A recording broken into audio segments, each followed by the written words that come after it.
Today's society is experiencing moments of uncertainty. Economic, political, and environmental problems are taking their toll on a young population that sees the future with pessimism. This is especially relevant in the United Kingdom, where Generation Z does not find references to rely on.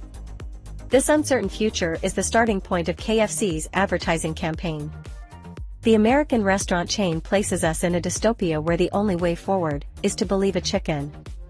And he does it through a choreography that at times reminds us of Michael Jackson's famous Thriller. Let's see it. Welcome to the news at 11, where we'll be chatting to the Minister for Artificial Intelligence about recent accusations that he's not real.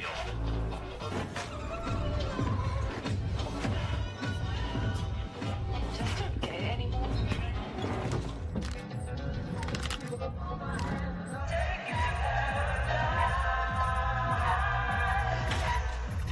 In light of recent events, it begs the question, what can we even believe in anymore?